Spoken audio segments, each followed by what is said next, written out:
슬기로운 생활백서 금요일은 국민권익위원회와 함께 생활 속 놓치고 있는 권리를 찾아봅니다.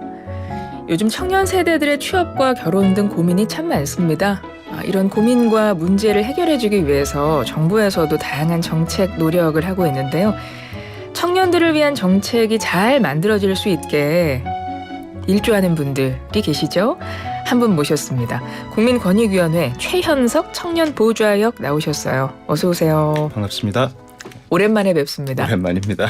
네, 청년보좌역 이라는 명칭이 낯설었는데 한 얼마 전에 10개월 됐나요? 맞습니다. 벌써. 네. 그때 나오셔서 좀 설명을 해주셨고 오랜만에 나오셨으니 그동안 어떤 활동들을 하셨는지 좀 알려주세요. 네, 우리 다들 잘 아시겠지만 권익위의 주요 기능 중 하나가 바로 국민들의 고충 민원 해결과 불합리한 제도 개선입니다.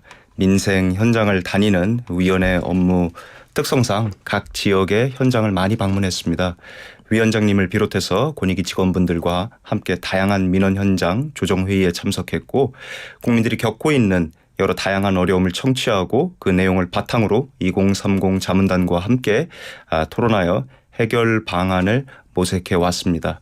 또 청년 보좌역이니만큼 청년들과 현장에서 직접 만나는 기회를 수시로 갖기도 했습니다. 청년 세대들의 생각을 바로 알 수 있는 대학교에 방문해서 학생들의 고민을 직접 들어봤는데요. 2030 청춘들의 고민을 듣는 자리이고 저희 권익위원회가 국민신문고를 운영하고 있기 때문에 이 행사의 네이밍을 청춘신문고로 지어보았습니다. 청춘신문고를 통해 지난 5월 서울과 부산, 대전에 있는 대학교 3군데 그리고 지난 9월에도 대전에 있는 대학 한 군데를 방문해서 대학생들의 최근 가장 크게 느끼는 애로사항과 고충을 듣고 해결해주기 위해 많은 노력을 했습니다.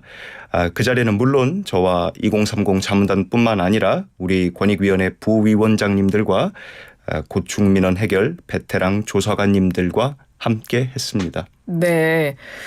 대학생들은 보통 어떤 고민을 토로를 할까요? 또 그런 것들 중에 네. 해결해 주신 사례가 있으시면 소개해 주셔도 좋을 것 같아요. 예, 저도 제가 대학 다닐 때 느꼈던 여러 가지 고충도 이렇게 일맥상통하는 내용이 있었는데 우선 학생들을 대표하는 총학생회장단과의 간담회에서 논의한 내용도 있었고 해결을 요청한 개별 대학생들에게서 들은 고충도 많이 있었습니다. 특정 대학교를 말씀드리긴 어렵지만 총학생회에서 학교의 주요 결정 과정에 학생의 의견이 충분히 반영되도록 대학 측과의 소통을 확대해달라는 요청이 있었습니다. 권익위원회 측에서는 해당 문제 해결을 요청하자 대학 측에서 흔쾌히 총학생회와의 소통 기회를 확대하겠다는 답변을 주었고 또 대학생들이 가장 많이 고민하는 등록금 인상과 관련해서 대학에서 보다 심의를 투명하게 해달라는 요청이 있었는데 이 역시 학교 측에서 수용이 되었습니다. 그 밖에도 대학생들에게는 흔한 민원사항일 수 있는 통학버스라든지 기숙사, 학생 생활자금 지원 제도 등에 대한 학생들의 요청이 있었는데 대학 측에서 이를 적극 개선해 주겠다는 답변을 들었습니다. 이처럼 학생들이 학교 측과의 관계에서 다소 직접 말하기 어려웠던 문제 해결에 있어 저희 권익위가 양측 사이에서 원만하게 문제를 해결해 주는 윤활유 같은 역할들을 했었는데요. 그 과정에서 청년 보좌역인 저와 2030 자문단들도 함께 미약하지만 도움을 주었다는 생각에 여러 가지 뿌듯함을 느꼈던 기억이 있습니다. 네, 잘하셨습니다. 네, 권익위의 청년 정책 성과를 홍보하는 역할 역시 청년 보좌역들께서 맡고 계시잖아요. 어떤 것들을 했는지 홍보도 조금 더 해주세요. 예, 우리 국민권익위원회 많은 성과가 있었지만 대표적으로 몇 가지만 말씀드리겠습니다. 우선 권익위는 취업을 준비하는 2030 청년 세대에게 박탈감을 주는 채용 비리를 근절하기 위해 지난해 1월부터 채용비리 통합신고센터를 운영하고 있습니다. 채용비리 신고 사건 조사, 교육, 컨설팅, 제도 개선 등 업무를 수행하고 있는데요. 매년 공공기관 대상 채용 실태 전수조사를 실시해서 비리를 발본색원하고 피해자를 구제해주고 있습니다. 지난달에는 공정채용 운영 기준을 마련하여 공공기관에 권고하기도 했습니다.